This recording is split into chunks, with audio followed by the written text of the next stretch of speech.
Guys, this is Luciano from Luciano Cigars. Check out this interview at Boss Talks on the Rooftop. What's up, everybody? This is Bryson Fowler, Boss Talks on the Rooftop, and we are live here at PCA 2026. I have the greatest honor of introducing one of the major members in the cigar industry, Mr. Luciano himself of Luciano Cigars. How you My doing? brother, good to see you again. Good to see you. Thank you for coming by and seeing us. Man, thank you for taking time out of your schedule. Well, of course. You out here, got this nice floor plan, got the team working, got them moving and grooving. You're out here doing accounts yourself, and you find the time to spend with me. Of course, man, always. Brother, how are things? So good, good. You see it, only working hard, expanding, trying to develop new things, keep the creativity flowing, and a lot of hard work. Right, so we have the maker, right? Tell us about what has inspired the maker, because you had the Dream Rant first that you released earlier. Now we're into the maker. What's the inspiration behind it? So I think every cigar that we make has a story. And it's not a story that was made up to sell cigars. It's a real story. And we tell stories through our cigars for a reason, because I personally need meaning to do things. I cannot just do things without meaning, without purpose. So the maker reflects the ethos of our company today. The maker is, I would say, dedicated to the ones who are doers, the ones who don't wait until, they're not expecting just fate or a uncontrolled destiny. They are the ones who actually take control of their destiny. They're the ones who truly put their hands on, are not afraid of making decisions, don't operate by fear. Right. I think those are things that I believe are characteristics of our company, and we just wanted to convey that message. And we make a very bold cigar. This is a triple ligero, has a lot of strength, a lot of density, without any aggression, without any harshness, but it is bold. It does have a lot of punch, not in your palate, but in texture, in depth, in strength. It's there. Very flavorful right off the bat. Very flavorful. It has a strong earth note to it, when you're getting into it, and then it turns into a cream. And I'm starting to expand a little bit on it. So, why did you start a cigar brand? So I started a cigar brand after being for more than a decade cultivating tobacco, right? So we've come from the tobacco side, and then from fermenting tobacco, making cigars for other brands, other companies. And then only in 2017, about roughly 10 years ago, we launched our brands into the market. Yeah. I think it was just a natural consequence of what we were doing. But I think it also has to do with the fact that we wanted to showcase tobaccos that we had and develop products for people who would get to know the tobaccos we carry. And that one thing led to the other. And we found purpose in making the cigars, so developing, expanding manufacturing. It's going back to how you name your cigars. It's like you catch fire with inspiration, and then you put a real meaning behind the name of the cigar. And then your band is elegant. Thank you. Why? Why did you go? Well, like I said, it's all about the meaning, man. So our cigars, they come to life only two ways. It's either us working into a blend, and then throughout that process, a story is developed, a real story is developed. I'll give an example. PLX. PLX means let there be light. Right. It was used as it's a Latin expression that was very commonly used during the Enlightenment period to refer to knowledge. Right. So when people would refer to knowledge, they would refer, now you're having more light, so you're receiving more light. Right. Creating PLX was the pursuit of a cigar that makes you salivate more than normal, more than other cigars. Right? Open your taste buds more so you can perceive more flavors. Even you can smoke that cigar and some foods will taste better because you're salivating more. So that was a pursuit of knowledge, and we named the cigar after the story. Or we can have the Maria Lucia, which is a story that's so important for me, for my family. The story of my daughter dreaming of a woman she never met before, and then she seeing the picture that because she never met my mom, and seeing the picture of my mom just 4 years later and realizing that actually it was that same woman she had a dream of. Wow. And then the idea came, and 8 years later I decided to build a cigar that would express the characteristics of my mom. Very subjective. She died when I was 12, but I remember the smell of her cologne with the cigarettes, and also the texture of her skin and her voice, and how can I translate that into the cigar? And obviously we had the artwork, because my daughter drew the image. Right. So now the real story, and now you have the maker in your hands. The real story is exactly what we live in our company today. Right. So it's exactly the time that we live in, the ethos that we have. Right. So it's the maker. It's about you really taking control of your life and making your own decisions. And are you the guy who is a doer? If something needs to get done, you're the one who jumps right in to get done. Right. That's the cigar for you. Wow.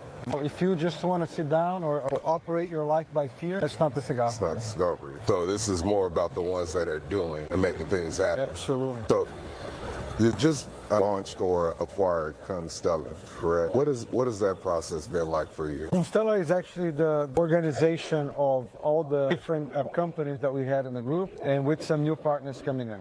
So it's just a holding. It's been very good because we're way more organized from a corporate standpoint. It's giving the ability for us to also improve and expand the tobacco trading aspect and the manufacturing. All the manufacturing distribution are under Luciano umbrella, which is part of the Constella group. Right. So it's been a good journey, man. It's been a good journey, like taking step by step. Step by step.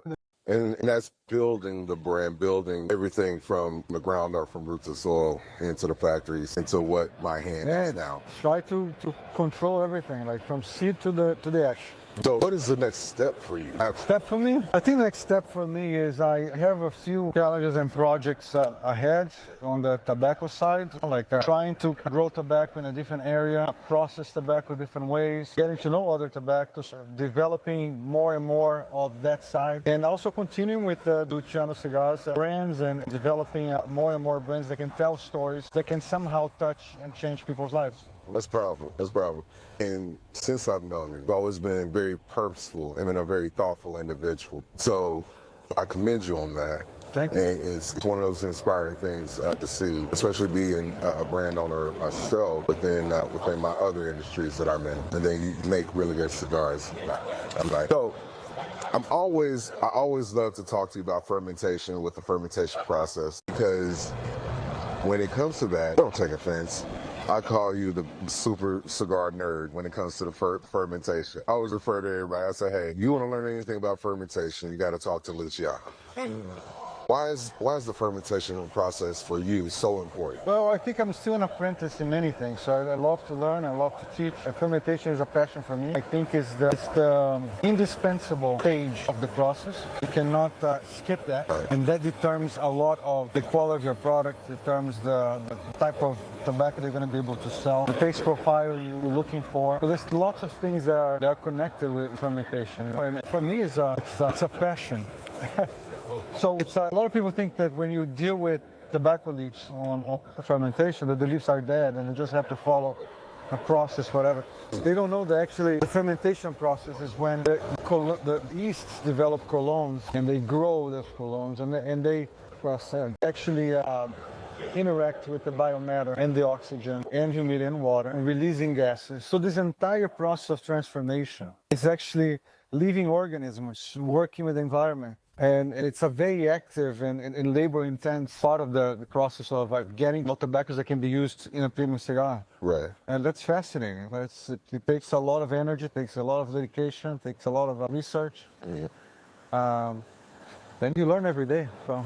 Absolutely. Because from my take on it, for a simpler explanation, like just because you cut the plant doesn't mean it's dead, right? It's going through its transformation stages. Correct. And so you're able to navigate how fast or how slow you want that transformation to happen, and at that particular point of the plant, you want it to end. Correct. So how do you decide that for your blends that you're making, for the stories that come about? Right. So, like, how do you okay, well, this process is going to be part of this story. What is that like? Is that like a true feel or a true mapped out plan, like your brain trust? I'm really getting into your head. I want to understand that. Like I said, I have a health condition that I need to every day somehow meditate or focus into something to cope with. And blending is one of them. So I'm blending almost on a daily basis. That's why you always see me walking with tobacco. I have tobacco in my house when I'm traveling. In that process, you stumble into things that you are confident or connects with something else in your brain. Or there is a story, like I said, into that process of blending, or something I was going through, or an insight that comes, sometimes just an insight. And for the insight, an idea grows. Is that so the questions I ask are very simple. Is this message something that will impact my team? Will the message of this brand impact the smokers, our clients? How they perceive that. I'm not criticizing whoever that's different, but we do a little more than just trying to find sexy brands or brands that appeal, or let's make this marketing move because we're gonna sell lots of cigars. And so what? What about when people lose attraction to that sexiness? And then what really stays after that? Right. If there's no this, there's no message, there's nothing in it. Right. So what really is left out of it? So we look into legacy brands, for example, and some people try to just forge legacy instantly. Right. And that's not legacy. Legacy takes a long time to be created. So when you see brands like our neighbors here, the Cohiba and the Monte Cristo and all these major well-known Cuban brands, there was a legacy created more than 150 years ago. Right. To that brand. Right. So there's a real story there that you cannot just emulate in one day. It took 100 years to do that. So that's why when I look into brands that just say fuck this or fuck that or I don't know. But I don't They try to rush the process. Or I'm the king of tobacco. So that doesn't change my life, bro. Right. And that message doesn't resonate with me, and I believe with probably everybody else. Maybe the cigar is so good you're gonna smoke it, but you might not remember that any message connected to that tobacco, because there's a lot of good cigars out there too. Right. So I always have that need, that feeling to create something meaningful, or something that I can connect my soul with, that I know people will empathize with. They'll understand what's behind. So there's a lot of substance that comes with your brand whenever you put out a cigar. There's a lot of thought and you want to gravitate to the person that is made. And I think that's one of the beautiful things about it, is because you're not making cigars for everybody. You're making cigars for a transition in their life, and that they can hold on to. And it's like, hey, when I was smoking the maker, it inspired me to start making things happen and become more of a doer. Listen, you're never going to be able to appease everyone. Everybody have different flavors, different taste profiles. So I cannot imagine that everybody will love one cigar. So you have different cigars for different palates and stuff. But there's one thing that can resonate with everybody, is that message. So when I could say this cigar is for people who like both cigars. Right. I could say that, right? And then maybe I will amplify the spectrum, maybe. But when I say this is for the doers, these cigars are actually for the ones who make their own destiny. There's more people involved there, right? That might expand their horizon into even the taste profiles they smoke, because that message resonates into their hearts. Right. And they will like, okay, this cigar is a little bolder than I'm used to smoke, but at the same time, this cigar is actually something that I want to explore more. I want to actually learn more about it. And when you see the person is smoking now medium full cigars, and it would apply for mild cigars as well. Right. Not just one thing. So again, it's part of our company, it's part of our DNA, and everybody that's working with us, I bought into the same idea. So That's beautiful. So for a newcomer, what would you want them to experience with your cigars first? So for the newcomers that never smoked any of our cigars, I think the first thing we want is to really cause an impression. So we want to deliver the best product possible, where they can get impressed and they can see that the connection between the quality of the cigar and the branding that's in front of them makes sense. They are connected, and that caused an impact and experience for their lives. It can impact them. So, how will we find you? How will we connect with you? How will we purchase your cigars? Well, we'll find our cigars in the hundreds, almost 1,000 retailers across the country. There's a very powerful search engine called Google that will take you to several different possible outlets out there, including online outlets. So you can find more about the story of our cigars into our social media platforms, which is Luciano Cigars. That's it. At Luciano Cigars for Facebook and for Instagram. Our website, lucianocigars.com. We can't forget. Right. Very easy. Right. Lucia, I appreciate you. Appreciate you too, brother. Thank you for your time. Always honor. Thank you. Always. Thank you. So guys, this is PCA 2026. Lost Talks on the Rooftop. Remember, storms don't last, but your home should. Peace. Till then. Take care.